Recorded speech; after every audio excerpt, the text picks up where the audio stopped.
My creative spark has always been in the entrepreneurial world. In ninth grade, I said, Mom, can I homeschool myself? And she said, honey, I don't have time to homeschool you. And I said, it's okay, I'll do it myself. I tried to chat GPT it, and I'm going to read that here. Actually, let me read it here, right here. Today we have an inspiring guest, Jessica Crum, joining us. Jessica is the founder and creative director of Silver Lake Design Studio. Jessica has dedicated herself to making Conway a hub for creative talents and cultural diversity.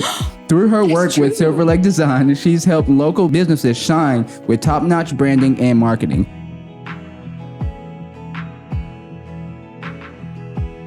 In today's episode with Jessica, I had the chance to have a very honest and transparent conversation. So much so to where it actually started before the cameras were rolling. So it seems like we started in the middle of a sentence, and that's because we actually did. Now, this honesty in today's episode actually flowed all the way to the very, very end. We talked about some of our wins and some of our failures as we ventured out and created different businesses and also worked with different employees and contractors. So I hope you guys enjoy this episode today. Let's jump in. I'm not really on social media that much anymore. I see. Yeah, I hate it. I literally hate it. Yeah. I post and I get off. I'm only on Facebook and Instagram. And then I watch YouTube, but it's only podcasting and things. Yeah. I just can't anymore. It's unhealthy. There's nothing good. I think that it's almost impossible to go on social media and not break one of the commandments. How can you not look at your Instagram feed and not covet? That is really true. That's a good point. So I'm just done with it. I just treat it like work now because that's all it is to me. So I don't know, just me. No, I get it. Honestly, nobody wants to be on it, especially anybody who's in leadership and you're trying to do something impactful, and you feel like you can't see them. It's hard to measure impact on social media because it's so shallow. Yeah, and the other thing too. And this has been hard for me. I haven't really talked about this a lot because I've been processing it. But the whole thing about it being a highlight reel, you're only seeing people's best moments, right? You're literally you would never post a photo or video of you crying. Yeah. I wouldn't. Why would I? I'm only posting pictures of me happy. Matter of fact, I'll even go as far as Photoshop the best shot of Asher's face into another photo. You know what I'm saying? And so I feel like God has blessed me with a very blessed life. That doesn't mean that just means what it means to me, right? Yeah. So it doesn't mean crazy financial success, or it just means that I believe I live a blessed life compared to what it could be. And if I posted everything, I just feel like if I was someone else looking at my life, seeing all the things that God's blessed me to do, it wouldn't be healthy for me to see that. Yeah. It just wouldn't be. I get to some people it's motivating, but to me it wouldn't be. So I try not to post a lot. I post once every 3 months. Yeah. Some accomplishment, but other than that. Yeah. It's hard because it's it's kind of not showing up to networking events. Yeah. It's if you don't show up, people won't remember you exist. Mm. And there's this weird, invisibility that happens if you're not engaged. Mm-hmm. And I'm kind of guilty of that too. If I haven't seen you in a minute, I'm just, inundated with so much other social stimulation or events or whatever.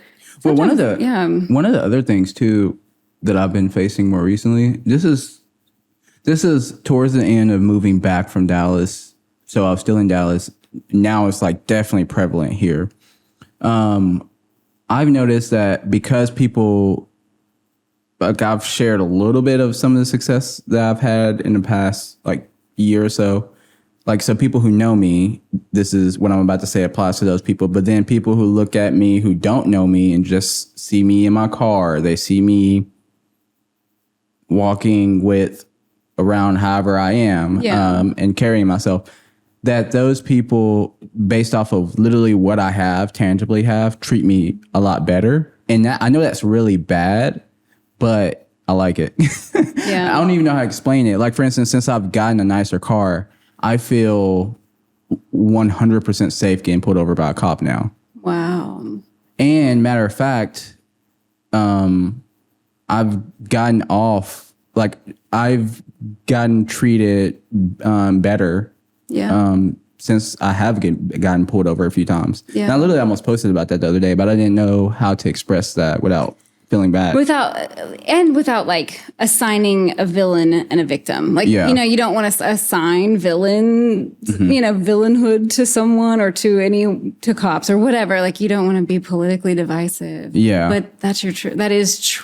That is Yeah. a true experience that you have had. And it's like, without comparing the two, I think there's no context for people to understand that the two experiences exist. Yeah. You know? It's weird. I don't know how I feel about it yet. Because, again, I don't think it's right that people treat me better because of what I have. Yeah. But I do like the fact that I get treated. But, like, here's a super easy example. I went into a paint store in Van Buren, like, a month ago.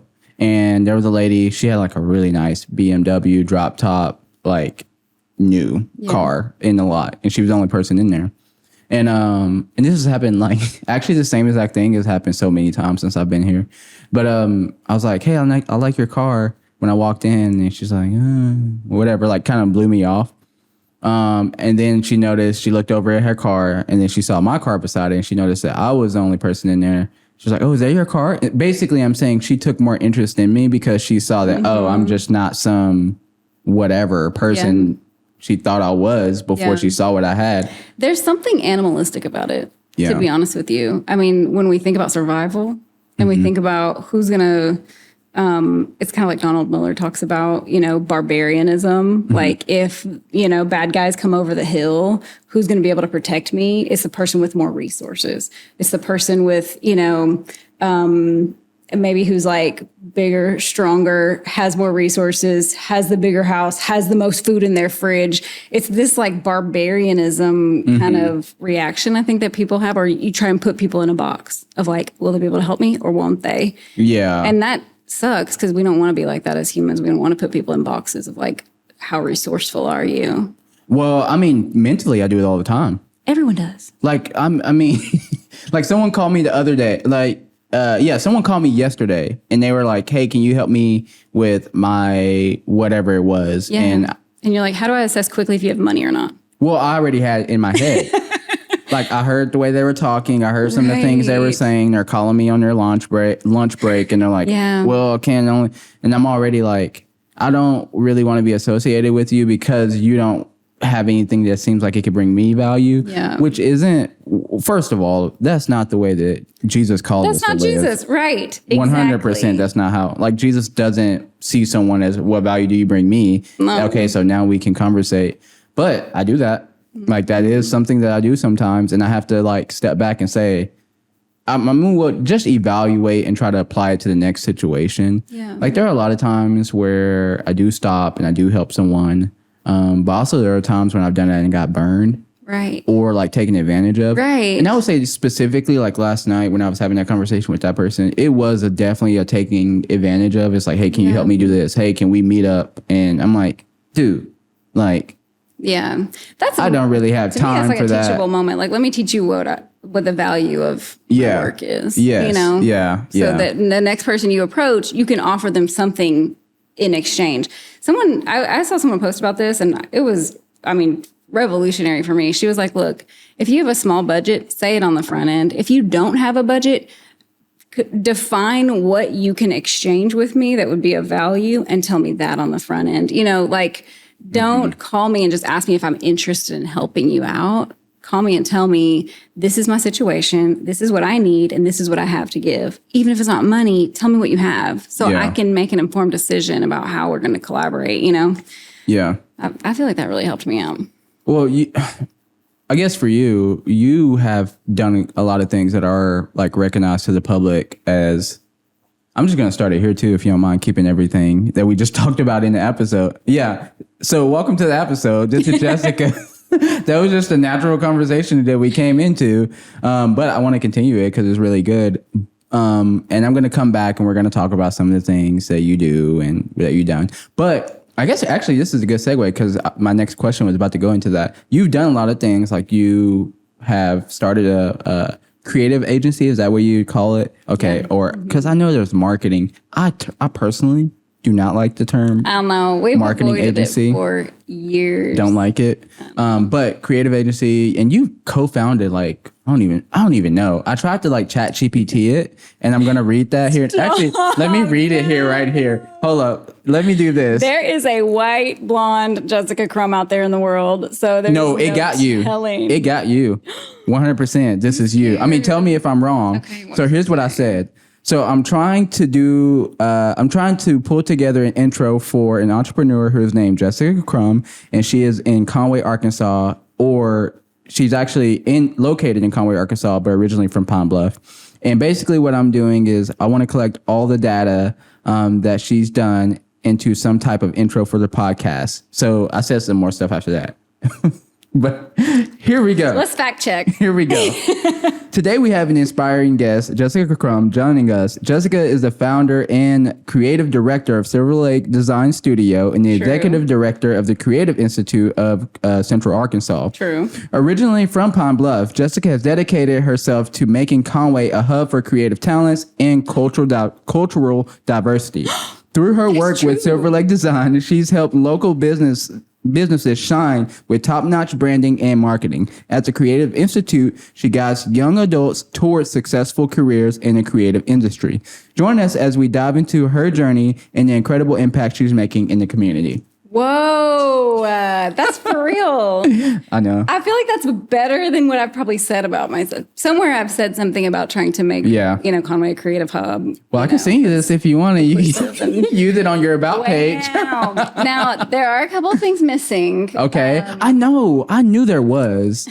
I was like, there's no way. Maybe I don't talk about them enough online. Yeah. Maybe I need to put them on LinkedIn or something. I just know you do a lot. I just know you. So what else is missing from there, I guess? So I started the Level Up Conference. It's a conference for women in business. It did mention that. It just didn't put it in the intro. Okay. And then I'd sit on some boards. So and at the Creative Institute, we started the Conway Art Walk, which is, it's a program of the Creative Institute, but it's taken on its own, It mentioned that persona. Too, but didn't put it in the intro. Interesting. Okay. Those two, and that's it. That's all I mentioned and didn't put in. Okay. I do like speaking, so I talk about that sometimes. And then I sit on a bunch of boards, but I don't know why I would want to talk about that. So, okay. All that, going back to the question I was about to ask, is being in the public, well-known, and honestly, if you do anything like you just said, even if you know that it was a failure, like to the public, you even getting close to something like that, everyone just sees you as successful because you're doing something, especially in Arkansas, I would say. So being seen in the public as successful, do you commonly have people coming up asking you for handouts of sorts all the time? And I mean, I'm not like physically, but like even online or phone call, text message, DMs, like, do you have that? I would say daily. Someone is either texting or emailing me to ask if they could just get my advice on something, or can you look at this, or hey, I'm thinking about collaborating with this person. Can you give me, a contact? Like daily. I have that too, and I have thoughts about that, but how do you feel about that? I feel I have a lot of feelings because I'm reading, I just read World Class Executive Assistant by Michael Hyatt, and now I'm reading Free to Focus by Michael Hyatt. And in both of those books, he's talking about how you need to delegate and elevate and try to stop doing things that are not like the highest level of your focus, So my feeling is that I love being a bridge builder. That's one of the things that brings me a lot of joy, makes me feel impactful, is when, any connection I have, when I can offer it to someone else or build a bridge, to give people access. I feel like that makes me feel successful, the impact of it. Now, I don't remember how many people I've ever done that for. And sometimes they'll come back to me and be like, yeah, you're the one who introduced me. And I'm like, oh, did not remember that. Mm-hmm. Really happy to know that I took the time to make that connection for you or brainstorm that thing with you and it led to this. But in no way do I ever feel like I deserve any credit for the success of other people. Yeah. So there's not really it's funny because it's like I do know that it's impactful, but I can't measure the impact because I'm not out here like measuring how many people have I connected or how much, of that kind of impact work have I done. So I don't know. All that to say, I love the impact it makes. Does it distract me from Silver Lake and, the breadwinning that I'm doing for all of my employees and all of the people who are depending on me? Absolutely.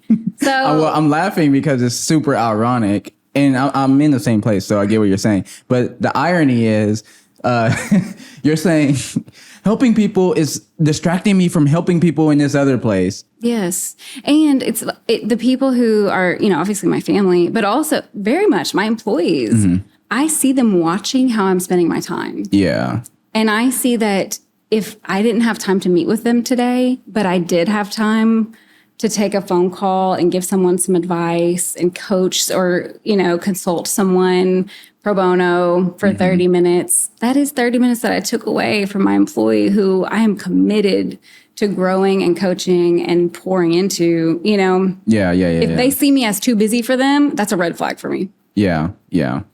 I mean, because they're family. Or at least once you work together for such a long time. I see myself as like a coach and a consultant to everybody that ever has worked for me. If they leave, I want them to feel like they've been through like however many years. If they leave after 3 years, I want them to feel like they've been through a 3-year coaching program. Yeah. And they left better, Yeah. So if they don't, then that's a problem to me. Yeah. It's hard.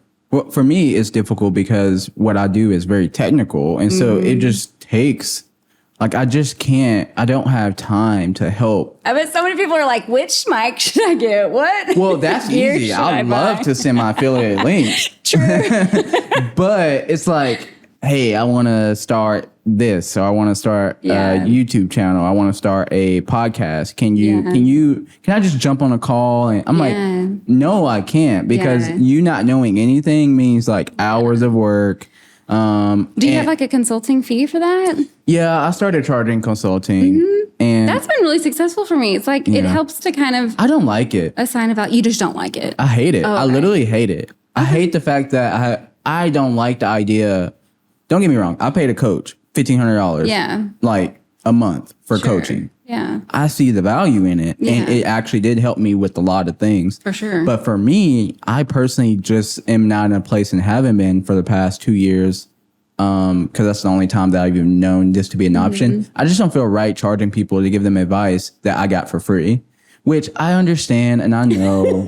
I've heard this so many times. Like, it is not about that. I know. Literally, it's like if somebody wanted to give you a ride for free versus if you paid an Uber. You know what I mean? It's like, I'm not going to ask the Uber driver to give me a ride for free. This is what they do for a living. Yeah. And you're giving somebody, it's like you're not making them walk. You're getting them there faster. You know what I mean? Yeah. I mean, I have been charging recently, like if someone, but what's helped too is kind of like what I was talking about with status and success online. In the last year, when people come to me, most of the time, anyone in Arkansas, this is not true so far, but anyone outside of Arkansas, they automatically ask me, well, what is your consulting fee? Yeah, I gotta consult you for a minute here, Joe. Okay. Let me tell you something. Okay.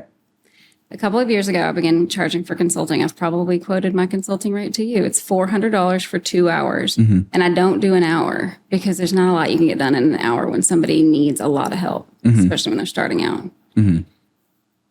Whenever I give my consulting link to somebody and I say it's $400 for 2 hours, they have the other option of going on YouTube and researching and learning, or spending a year stumbling through starting up a business, figuring it out, asking 15 people for advice, and culminating all of that into a plan, or paying my consulting rate. That's an adult choice they get to make. Same for you. Well, the main problem with me for the past 2 years is the fact that my YouTube was that. I am directly giving away free information, organized PDFs, like everything you need. Yeah. But now, and this is like the transition, more recently, I haven't really figured out what I want to do with my the biggest YouTube channel that I have. So I've just stopped. So you feel like since you're not the free resource, you can't be the paid resource too. Like if you don't have the free option. Yes. To some extent. Well, I launched some consulting gigs. I launched a site. I did marketing, and nothing really like went anywhere. But like my YouTube was still getting a lot of views. Yeah. But since I've stopped the YouTube, that is at least that YouTube channel so far, that's when I've actually gotten paid for consulting more recently, because people are asking, hey, how do I do this? You don't have to have a free option. You don't.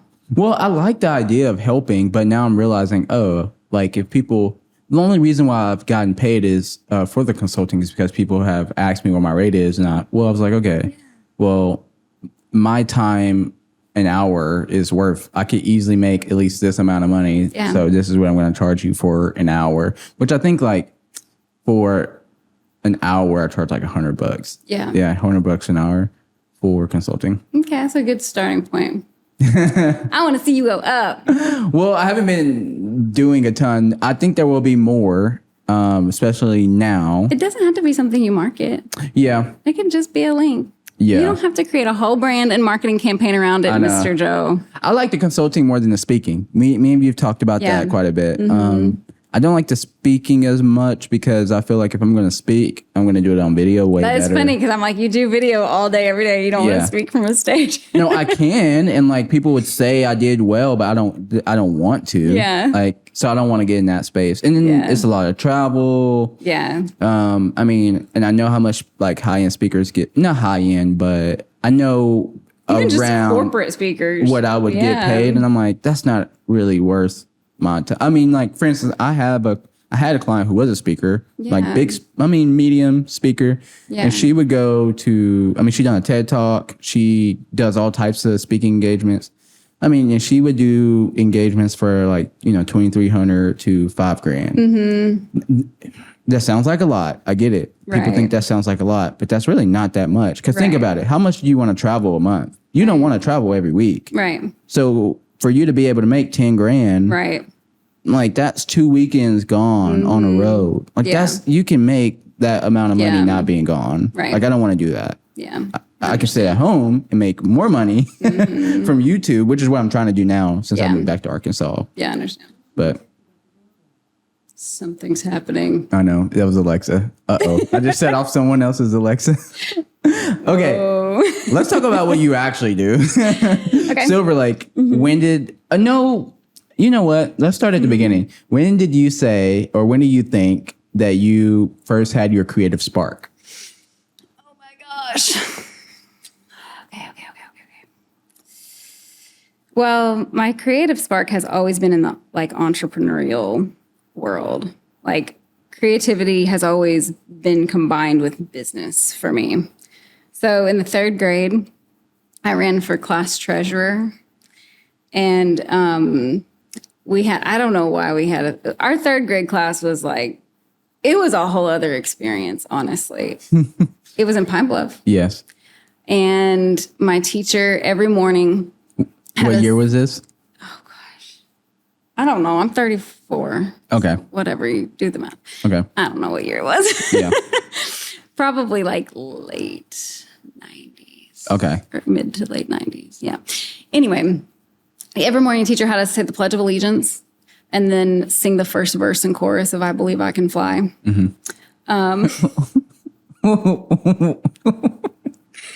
No longer a kosher song for third graders. Just to be clear, are we talking about like the song that's in like the Michael Jordan movie? I believe I can fly. Why? Think about a room full of 3rd graders. After the Pledge of Allegiance, I believe I can fly. I believe I can touch the sky. I never thought about it to be inspirational. I just remember Michael Jordan dunking. Think about every night and day. Spread my wings and fly away. I believe I can soar. Huh. Yeah. That's a good song. Okay. So she had us sing that song every morning. Okay. And then she had us create a whole economy in our classroom of design, production, and then a marketplace. So I think it was like once a month on the 3rd Friday or something like that, you could bring your stuff, your wares, and you could sell it at the market. And so we had class market, and there was a class treasurer. I was voted in, spoiler alert. Yeah. But we would give out money, you know, like during the week if somebody did something nice or whatever. So you get your money, and then at the end of the week, you get to spend it, you know, at the market on the things that people bring.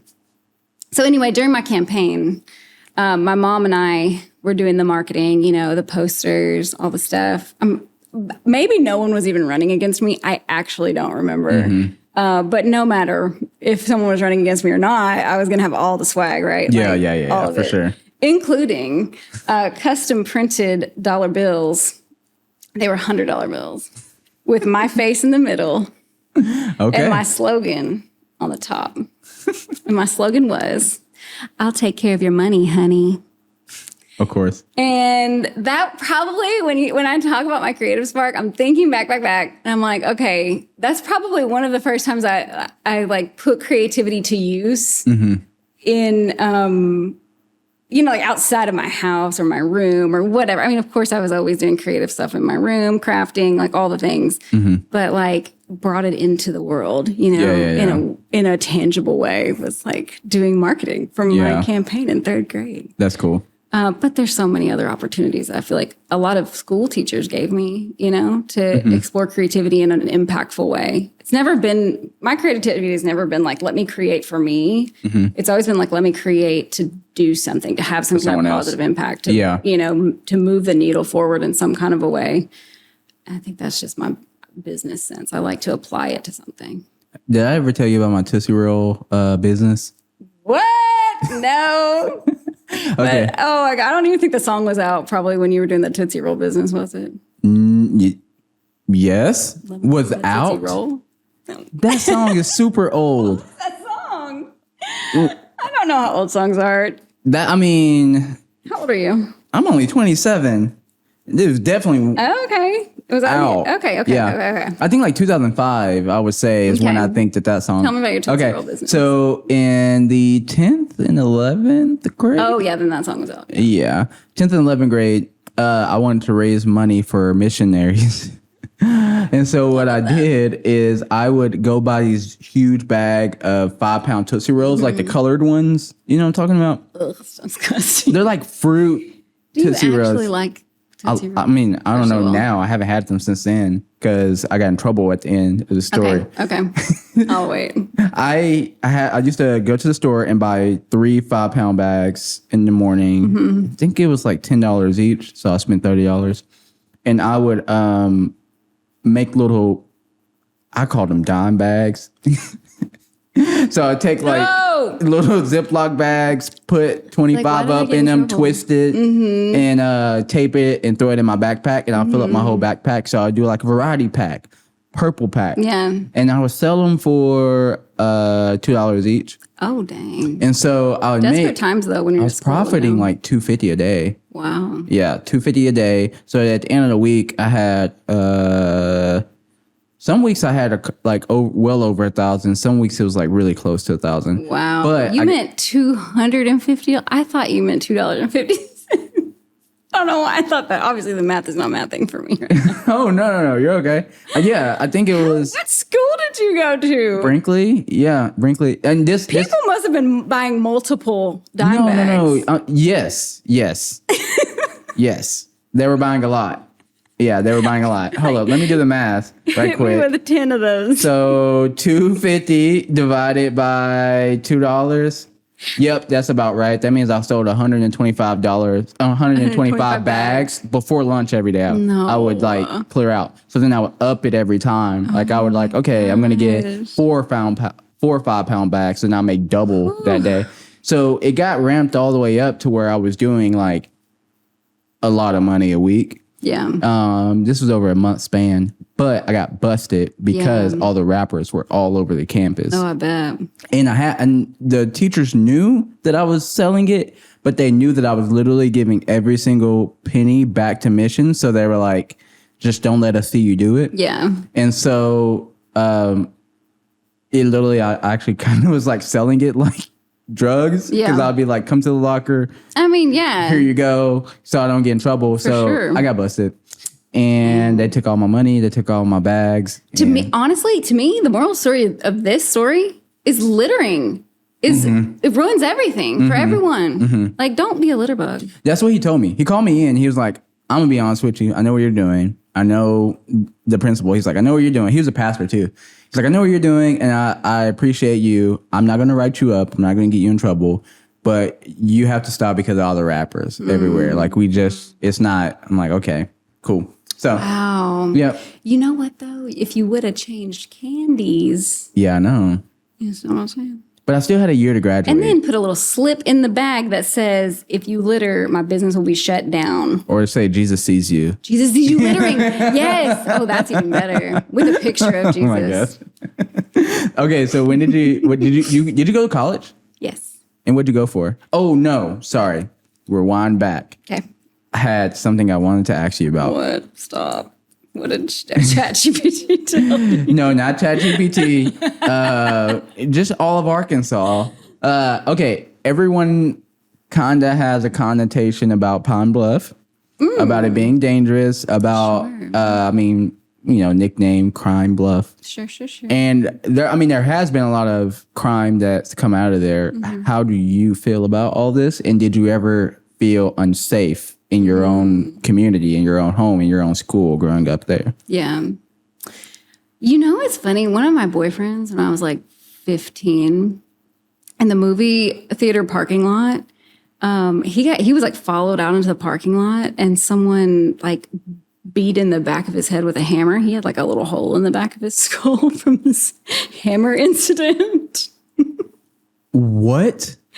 Yeah, and honestly, at the time, I felt like it was kind of his fault. Maybe I was just like naive to it, or I just have always had this like different perspective on crime of like, it's kind of like, just don't go asking for it, you know? Don't stir up the drama, and you can avoid like kind of like fights at school. Yeah. I always was just like, you asked for that, you know, like.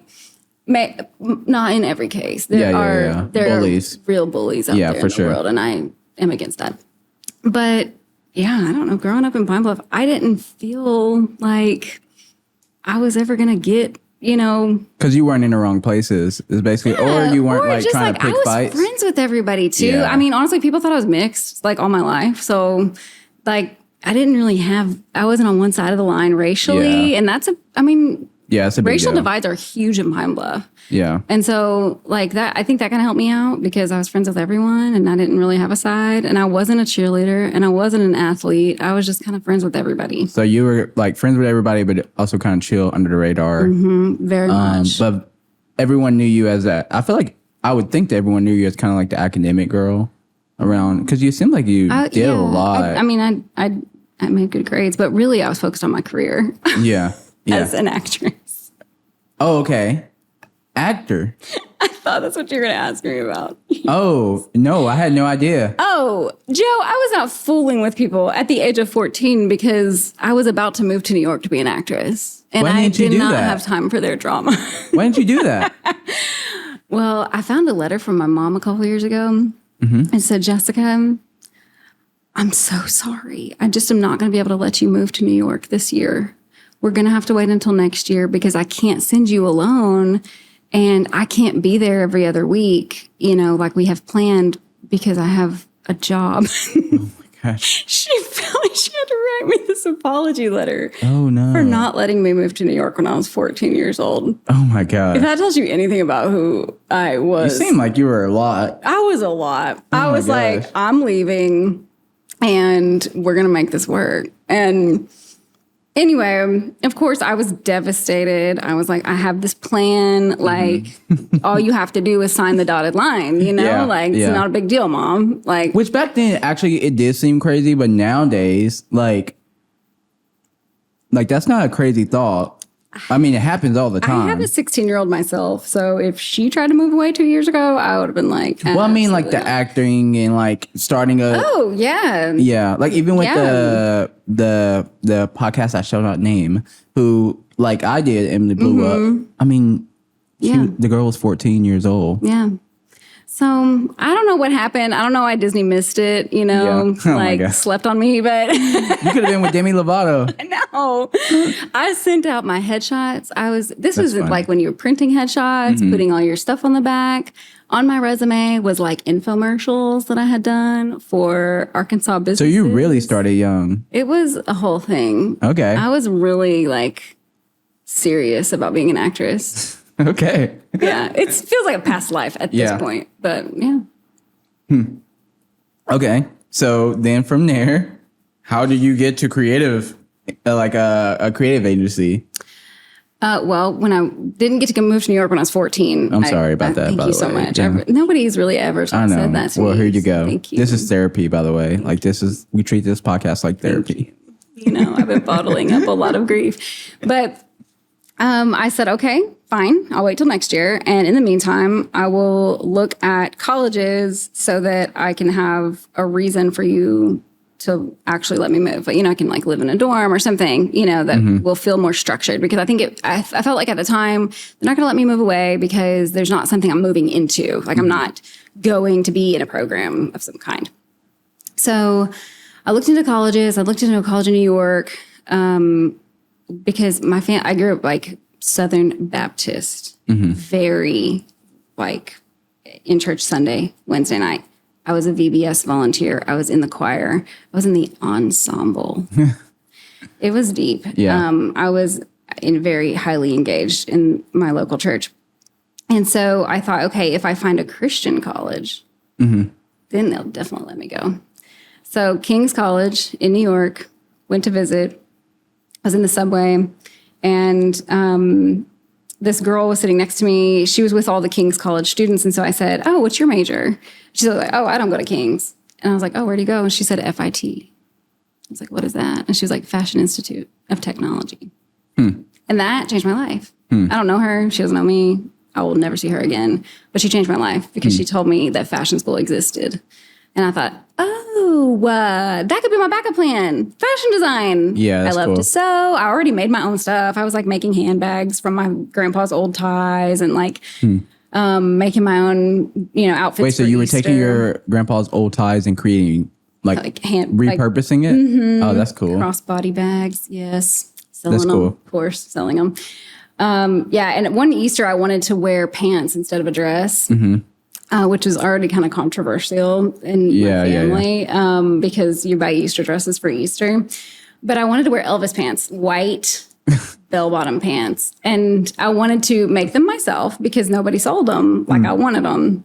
So, I made my pants for Easter. My grandma helped me. I was already designing, and I don't know why I hadn't thought before, like fashion design is something I could pursue because I had never met anybody, Joe, that had been a fashion designer or been pursuing that. Exposure is everything. I'm convinced. Like kids in Arkansas need to see what is possible for them. I've talked about this with Nick on another podcast on Social Vibes channel, which is Joe Klein channel now.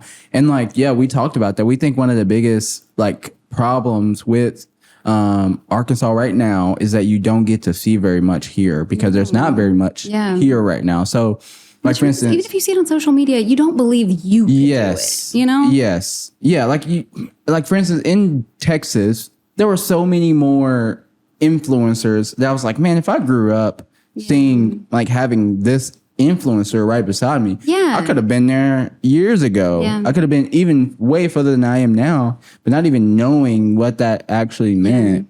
Like consuming and monitoring are two different things. You consume media from a person, but to monitor what that person is putting out is completely different. Yeah. In any creative space. You have somebody in your life that you can ask questions to. How'd you get there? Yeah. Well, I would even say monitor from a distance. Even if it was someone who was in my school, who was in my class, that I can look at from a distance and not even be friends with them. I know you. You came from where I come from. That's what I mean by monitoring. And seeing, okay, well, I don't like the way they do this, but I can do this in my own way. You're just monitoring them and collecting data.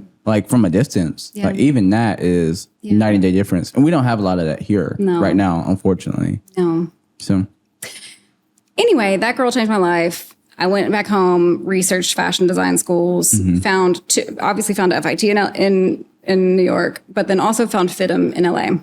And I had learned that LA is probably a better option for actors. So I thought, okay, let me think about LA. Let me put that on my radar. And if it's not New York, maybe it could be LA. Yeah, I thought that was really funny that you said like you were New York. Yeah. Like I've only heard LA for acting. I mean, I get it. Like but when you said fashion, I was like, well, yeah, that's New York. Yeah. Fashion is New York. Yeah, I was interested in theater too. Oh, well, that's New York. I had no success in it, Joe. It was I mean, that's LA too, but yeah. Dream. But anyway, ended up going to FITM. I applied when I was 16 and LA. Yeah. And that's where Okay. Yeah. Because Justin also was. Yes. Okay. Yes. You don't know this? No. Oh my gosh. No. That's crazy. No. So yes, I moved to LA when I was 16 because they let me in to FITM. And I had already graduated because I asked my mom to homeschool myself. In ninth grade, I dropped out. I had no idea about any of this. Yes, my timeline is a little weird. Okay, so 16, you go to school. Yes. And you say you had already graduated. Yes. Okay. In ninth grade, I said, Mom, can I homeschool myself? And she said, honey, I don't have time to homeschool you. And I said, it's okay, I'll do it myself. And she said, okay. And so I left school. I never went back. And I did all my classes. I did all the stuff I needed to do. And I wrote my transcript and asked her to sign it. And I was done with high school at 16. Moving to LA, starting college. But my college was only 2 years. It's a trade school for fashion. So I did that and then entered the workforce as a assistant fashion designer at 19. You were still there? Yeah. Okay. Yeah. So I was in LA working for a designer, doing the thing. Did that for a long time. How was that? Very fun. Oh, okay. The funnest job. Yeah, I wasn't sure because a lot of people have a lot of negative things to say about LA. So I wasn't sure if it was like just really difficult or like there's kind of like a gloominess out here about that area, especially when it comes to like creative arts and these sorts. Yeah. I took Mila. She's visiting colleges, and I took her to visit. I had Mila while I was in college. So I had Mila when I was 17. So it was like in between. I had started college at 16, had her at 17, finished at 18. Okay. Started my first job. And so now she's looking at colleges. Okay. She's 16. She's going to be a senior in the fall. So I took her back to visit, and she's like, Mom, you can tell this is kind of dark. Like, it's a dark place. So we were like, listening to Jesus music, trying to keep ourselves like balanced, because you can tell there's some darkness like kind of hovering, right? And I got burnt out, but I loved working in fashion. I feel like there are some places like that if I'm being honest, and I don't mean to make anyone feel bad about where they live, but I feel like there's some places like that in Arkansas too, to where I go to, and like my creativeness feels bottled up. Like I can't so I guess what I mean is like I can create a YouTube video anywhere, like physically. It's easy. All I need is a camera and me. Yeah. Create a video. But there are some places that I go to where I cannot create a video. Like the feeling of the environment is like, ugh, I don't feel like. And is that not the people? Yeah, I feel like it's a little bit of the people. I feel like it's a lot of I would say to me the structure of the actual city itself. Like I would say other than downtown Little Rock, every other area in Little Rock, maybe like Chenal and like, outside of, I'm not talking like non-city areas like Pinnacle Mountain, all that's completely different. Yeah. But everywhere else, like I can't create. Like I just feel like it feels weird. Yeah. Like it just doesn't feel right. But in those areas I can. Going even over, like I would never be able to make a video in Memphis, like West Memphis. What? No. Or even, I would even say Palm Bluff. Why? It's just different. You feel stressed? You feel like I just feel worried. I don't feel comfortable. I feel like people are looking at me like, who does he think he is to point a camera at himself? It's where in my hometown where people know me, I feel more comfortable now, but even before I felt just like, so I wouldn't even say it's like a darkness. Well, actually, I think there is a darkness sense to it. I think there's a mentality of, here's what it is. I figured it out real time. Told you this is therapy. Yeah. So I'm figuring out stuff. Here's what it is. All those places that I'm describing, I know that the culture is people work jobs that they hate because they feel like they have to. Yes. And so I'm going in doing something I love and making money, and it does not feel right because there's this contingency with the culture. That is real. It feels yucky. Yeah. Like here, it's not. I mean, even here, there are a lot of people who look at me. Well, I'm out here, right? I'm kind of outside of the community where I'm located, so I don't have to even worry about that. But if I were to go downtown, I feel that. The only other place I would say I can go and create, other than like again downtown Little Rock, is anywhere in Northwest Arkansas. I wouldn't feel that way. Yeah.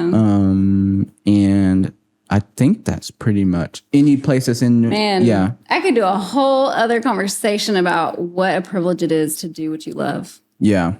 Yeah. Such a privilege. Yeah. You know what I was thinking about yesterday is retirement and the idea behind retirement. Yeah. No. So tell me if you agree or disagree. No one ever really retires, right? Like the people like say you have a teacher, like someone, let's say it's a male teacher. He stops teaching. Yeah. He goes and does something else, right? He does something else and something else that even brings in income, but it's not about the money, but it does bring in income. But so what is retirement then, right? Right. Retirement is quitting what you have to do to make money to go do to go and live life and enjoy doing something else that you do want to do. Right. And I was like, wait. That is a good point. Why would you wait to the end of your life to do that? Yeah. Like for real. Like say for instance, if I worked and I made X amount of money, there's only one thing I came up with. It's so that you're getting a check back now that covers your bills. Yeah. But also that like the older you get, the lower your capacity is. Like, I'm not gonna be able to hustle like I am right now in 50 100%. years. Right? Yeah. And that's all of our fear as young people. Like we're always thinking like how can we how can we make money and be like in multiple places or whatever. Right. But I'm like, I don't want to do that. No, but like the idea of retiring when I'm 50, my in-laws retired when they were 50 and they both worked jobs that they didn't like. I mean, by the end of it, they were like, it's a toxic workplace or it's my boss sucks or whatever. Like they were ready to get out of there. And it's very much that mentality of like, let me get out of here. I think I think I will retire. I think it's going to look very, very different for me though. I think retirement is going to be doing jobs. Well, not even doing jobs, doing things that don't even make money. Like it would be so fun to me to just go to Italy and go to visit coffee shops or go to Norway or wherever and just like visit places. And I may create some videos, but it's just because I'm not thinking, oh, I need to make this title. I need to have this thumbnail. I need to no, I'm just creating a video because I want to remember where I'm at. Or doing woodworking projects. Like that just sounds like it's fun to me. Having a woodworking shop and just creating, or I don't know, just stuff like that. Like that's I can't even imagine what I would want to do at retirement. I can't even, I mean, maybe there'll be like grandkids or something that I'm like, oh, I'd love to have more time to spend with them, you know?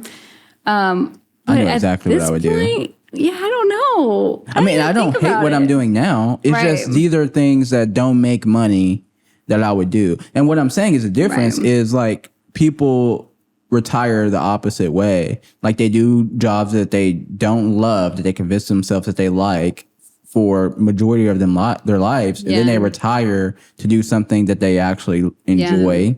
That also brings income. And you enter into a career so young that it's like, but now I think it's normalized to change careers altogether, in the middle of your life. And I think that's great that people have the freedom now to like pivot if they don't love what they did 10 years ago, Yeah, in the creative space though, or in the entrepreneur space, I would say too, that can be dangerous. It's been dangerous for me. Like having the ability to change at any moment is like, true. It just has caused me running in circles quite often to where I'm almost like, I wish I had someone walking with me who could bring some structure in which, like my wife is a structural person.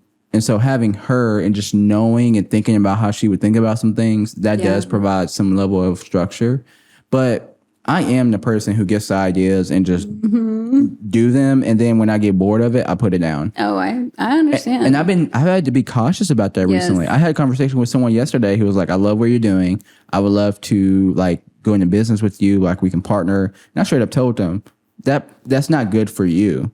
Because if I get bored about something or if I feel like it's not going to have the success at any point, if I feel like it's not going to have the success that I thought it is, I'm dropping it immediately. Yeah. I just am. And I think there is some... Because I'm not going to do something I don't want to do. Right. I think there's some like...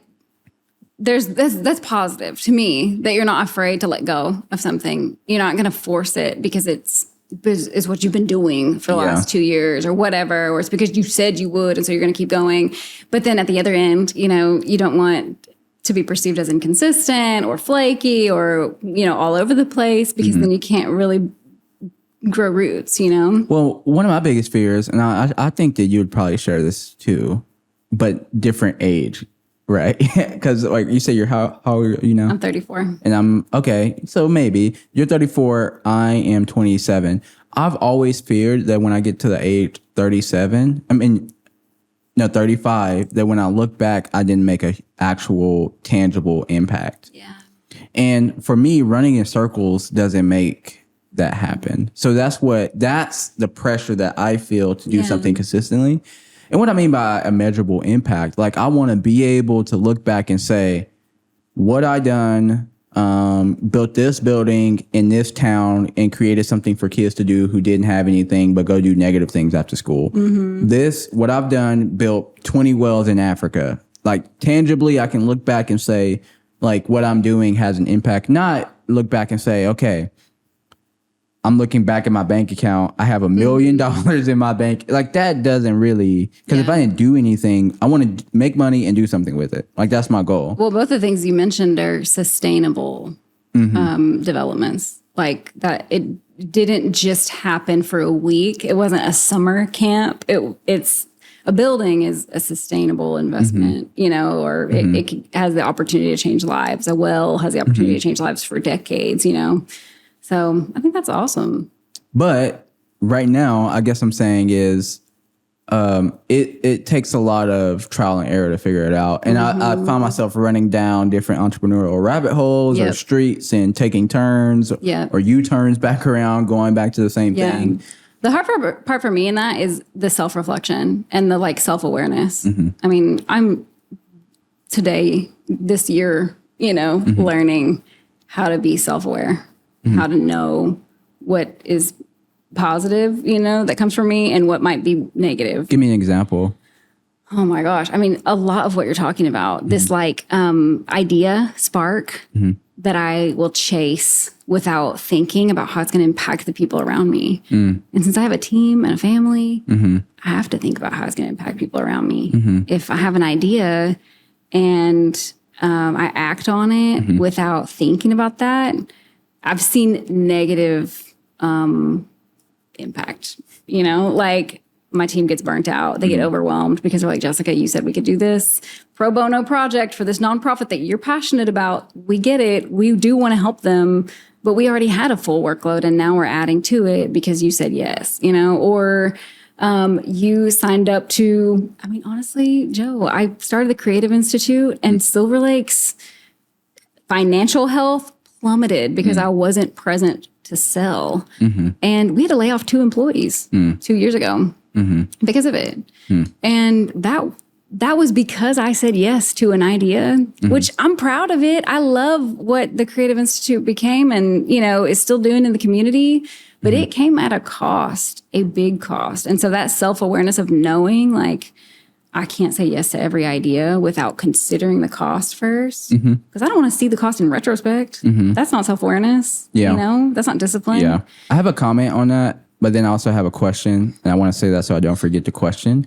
But the comment I want to make is exactly what you said is why I have a problem with villainizing rich people.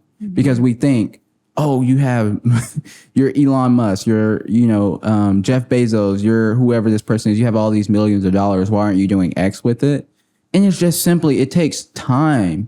Like if you hire someone, and this has been like a huge learning process for me as young as I am doing business and working with contractors, is if you hire someone for anything, you have to have time to tell them what to do. Yes. Every day. You have to be there. You have to be present. Yes. Present on your phone, present in front of your computer, present in front of their face. You have to tell them what to do. People, I didn't think about that. And I think most people don't. They think, oh, I'm going to hire someone and I'm going to get all of this time back. No, you're not. You're going to have to sit down. Definitely not at first. Well, I don't even know if I would say, I'm saying over time still. Like for me at least, like, you onboard someone and there's a whole onboarding process. I was aware of that. Sure. Understood that. Yeah. But the fact of, let's say it's 2 years later, you still have to put time in your week to tell all your employees what to do. The part that surprised me and that I think I'm still figuring out is how to be emotionally available to everybody that works for me. I don't want to talk about that. I can't do that. That's so hard. It is so important, though. Yeah, I struggle with that in our relationships, I would say, honestly. Yeah. Like, it's very difficult. Yes, because I want to get stuff done. Yes. And slowing down to consider how people are feeling, how they're doing, to walk them through those feelings, to, Or even, I would say, for me, experiencing someone else's hurt slows me down. Like, I can't think creatively. Like, if you come and you sit with me and we have a conversation in the middle of the day and you're sharing something that's heavy, and like, as a friend, as an employee, as whatever, like, I love this person sitting in front of me. Yeah. So I do want to take on some of those feelings and I want to be present with them. Right. But when they walk away, I'm now in a different mindset. Yes. And I'm carrying whatever they brought in. And I don't is want a part of leadership that you don't think about. And I mean, I would say that's a daily experience for me is being emotionally available to somebody who's overwhelmed or somebody who is stressed or somebody who feels like a failure or whatever it is, because I mean, these negative emotions are real, and so how can you do that in a healthy way? Explain that to me. What does that look like in a healthy way? Because you don't want to just have people dumping on you every day. Yeah, hey, I broke up with X this weekend and I'm really sad. Right. You don't want that. So how you do this in a healthy way? So, I mean, I would say this is more me talking about like my employees or my contractors. And the truth is, Joe, I'm asking them, how are you doing? Do you have any hangups right now? And a lot of times the hangups they're bringing to me are some kind of like mental block, or mindset issue. And my team is young. They're younger than I am, and so like to me, everything's a teaching opportunity. I'm like, okay, this is a mindset issue. Let me help you get through it. Let me help you break through this. And I think for me, even it's been a mindset issue of like, instead of feeling like, oh, emotions are a burden, emotions are heavy, emotions get me down, just drain me of energy and all that.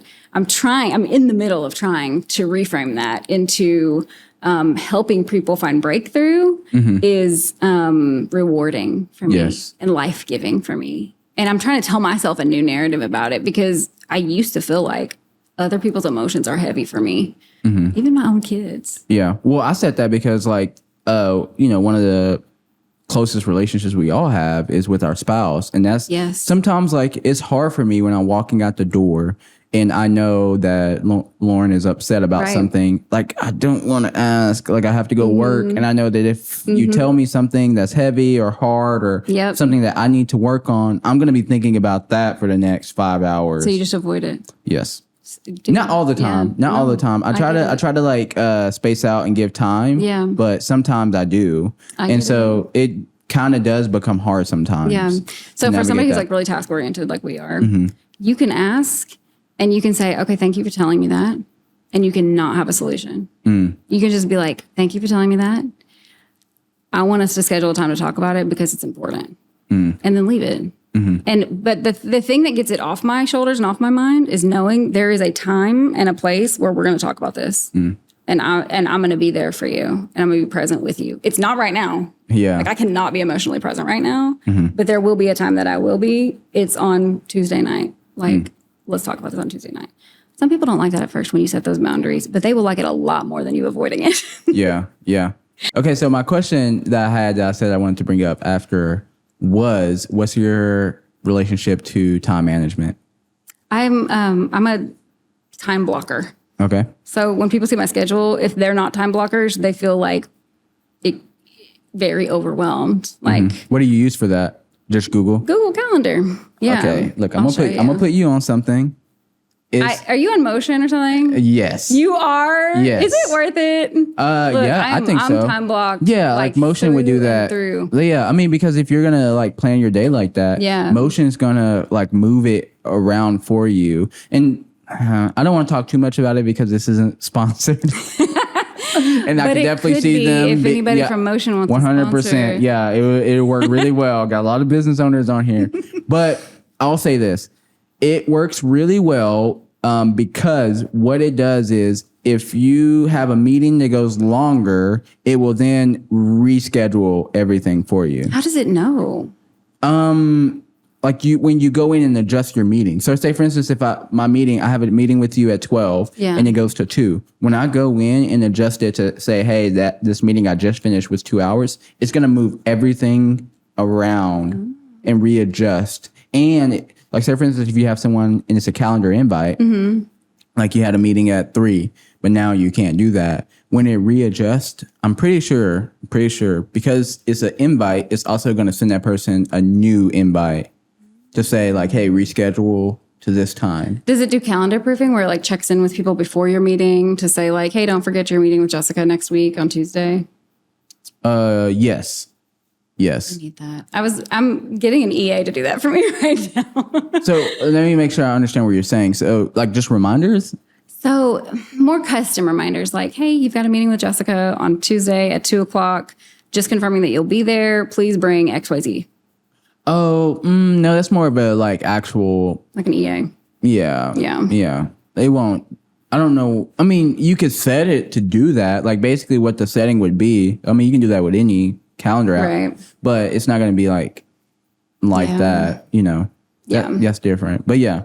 Anyways, that's Motion. Good to know. Yeah, so I do calendar blocking, and it works like I'm actually at the point where with every creative on my team, I'm requiring them to incorporate time blocking into their schedules because it's way more efficient. We are like pew pew pew, it's gross, you know, and it's very hard to get the priorities done if they're not in the calendar. Yeah, you know? Yeah. I've worked with people like over the past year. I mean, honestly, up until very, very recently, like as in this podcast is going to be released probably 2 months from now on a schedule. But like this, 2 days ago, I like let go of the last contractor that I was working with. And one of the things that I've learned with working with contractors, the big teams, small teams, is I have to have them in person. Really? I just have to. Okay. Like if, and I don't need a lot. Yeah. I need like one person right now, and they would have to be in person. Yeah. And the reason why I say that is because it's so hard to do the email thing over and over. And I say in person, but just local. Like I would like to meet up and have a meeting. Yeah. First of all, it's a different chemistry. True. Like way different. Yeah. 2, if I'm hiring someone for editing or whatever it is, I can just have them come into the office where everything already is. We don't have to worry about transfer fees and all that stuff. But that's another bottleneck. I just found that I wasn't getting my money worth.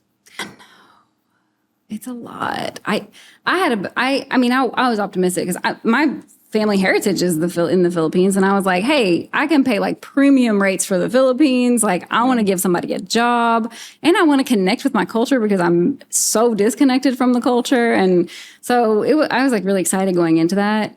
But the time difference alone was unbearable to me because exactly what you said. How do you connect with someone when you can't just pick up the phone, call them, or send them a text and meet up with them spontaneously, you know? Yeah. And then even when I was meeting with people, it'd be like, or with this developer that we hired, it'd be like midnight his time. And I was like, the mother in me is like, baby, you need some more sleep. Yeah. I know. Healthy. I know. And the other thing too is like sometimes you need people, I mean, a lot of times your first hire, you need them to be like a multi-tool. Yes. So like the people that I'm having hire, who even if they weren't like in the Philippines or like I had people who were in like Missouri, California. Yeah. I'm trying to think where else. And Texas, but different parts of Texas that I wasn't living in. Like, I needed someone to come help me shoot for literally an hour. Yeah. Like, hold a camera. And I could never have that. And so that was, I don't know. Yeah. I don't know if it's worth it. Yeah, I understand. Like, I mean, other people have had really good experiences, but we don't have teams of 50, 100 people. Yeah. So we don't have these monotonous tasks we can give to one person. I think it's super important to get the right people on your team. Because like, I never was doing team meetups. Right. And that's not good. Right. Like, you know, my coach, like, that was the number one thing he said you need to do. Like, you need to check in every week. Like, not just here's your task, but how are you? What are you doing? Like what you were saying, communicating and being, I guess that is being emotionally aware, right? Yeah. And then also doing team meetups where the whole team comes together and just like powwow. Like, you know, what are some hangups? Some wins, some hang-ups. All the different things. Yeah. And that's super hard to do. Yeah. Super hard to do. That's why I have to put it in my schedule. Yeah. I even put time with my kids in my schedule. Well, that's why you do all the things you do. I put date nights in my schedule. Yeah. My husband and I have a budget date every Friday morning. It's in my schedule. I mean, I have to. Like, I don't get stuff done if it's not in there. And I don't prioritize the things that really are important to me. You know? Yeah. Yeah. Okay. We've talked for a while. Yeah, can you kind of tell me some of the things that you've done or you have, some of the things you have coming up with some of the different organizations that maybe you're on boards for, or even some of the things that Silver Lake is doing, the Creative Institute is doing? Yeah. So at Silver Lake, we're on a mission to give away $10,000 worth of design work every year. And that's like my 3-year goal right now. So we are growing. We are in like growth mode because honestly, giving back is what fuels me. Like, that's the only reason I care about making any money is so that I can, give back to my employees, give back to the community, give back to nonprofits that are doing really awesome work and they need a lot of marketing help. So we're in a growth mode. And one of our biggest areas of growth right now is retainer work. So I was against it for a long time, Joe. Like, I'm talking about the first 8 years. We were project-based. But that means I am out selling all day, every day. I'm having a meeting, having a new client meeting all day, every day. Like, I'm looking to meet with new people, bring new work in the door. And that is not sustainable, first of all, because then I can't take a vacation or our sales plummet, you know? But also, like, growing the team is not sustainable if we don't have recurring revenue. And I'd been against recurring revenue because a lot of marketing agencies do social media as their recurring revenue. And I freaking hate that. I'm not doing that, you know? But we found that a lot of people come back to us again and again and again for campaign materials, website updates, even like running ads, things that are not like everyday social media management. They just need like content on a regular basis. And so instead of just continuing, and again, like writing a proposal for every little project, it's like a lot of admin time. Yeah. So I just took like our top 5 clients and I averaged out their spend with us over the last 2 years. And I said, hey, you've already spent, like last year you spent $40,000 with us over the course of 12 months. That's what this looks like. Can we put you on a retainer and just save time for you in our calendar? That way we don't have to do all this back and forth with project proposals and approvals and invoicing and all that. And so many of them were like, yes, please. That's so much easier for us. So now we're just like on retainer with many, many clients who just need consistent help with their marketing. A lot of people have like a whole to-do list of stuff that they're not getting to. Yeah. Because they're a team of one, like they're a marketing team of one, or they have 5 people on the team and one of them is doing the marketing, but they're also doing like 15 other things. And they just have a to-do list that's not getting done. And we've been able to take that on for them, get it done. And it's like benefits both, parties. So that's the program I'm developing and growing right now. Okay. Yeah. And that's like your main, like this is day in, day out. This is 60% of our revenue right now. Okay. I would say another 30 is website design. We're doing some pretty like big website projects now. So okay. And then we do prints, a lot of print stuff, and of course branding projects. Like we're obsessed with branding. So that's cool. Well, how can people be a part of what you're doing at Silver Lake? So first thing is like meeting with me. If anybody's out there that wants to work with Silver Lake. And that costs $400 just to meet with you. No, a first meeting is free. It's a 30-minute consulting session where we just see what you need. And a lot of times, people walk away with my advice and my resources, and that is it. And they go and they DIY, and I'm happy when I've given them a starting point. Like there are so many people, Joe, who come to me, they're not ready for Silver Lake. That does not bum me out. It makes me happy to see that people are out there doing something they're passionate about and trying to make the world a better place. And if I can help them in 30 minutes, I'm happy to do that. Yeah. So there's that, but also just like following Silver Lake to see what we're up to. I mean, we have a lot of goals around, nonprofit work and giving back and things like that. And I'd love to get the community involved in that. So follow Team Silver Lake. Yeah. Which is honestly, and we've talked a little bit about this before. It's exciting for me to possibly bring more awareness to all the people in Arkansas about what people like you are doing in specific areas, because like I don't know, and maybe you can tell me like how well known it is state-wise versus like central Arkansas wise. Yeah. And so I think there's a lot of people in Northwest Arkansas who probably don't know about what you're doing and all the different things. So almost half of our team is in Northwest Arkansas now. Oh yeah. That's cool. It's pretty awesome. Would you say that's true, or would you say like So, I mean, it's hard for me to say because we get clients from like Louisiana calling all us. over, I'm like, how did you even find us? And it's, of course, it usually is, though, a common denominator is somebody in Central Arkansas recommended us or, has moved away and is now calling us back. But we really don't have a lot of business in Northwest Arkansas. But now that I have half my team up there, we probably should start thinking about that. We're just spreading the word all over Arkansas. People can be like, oh, yeah, that's cool. Yeah. Or, what's even better? Here's the win.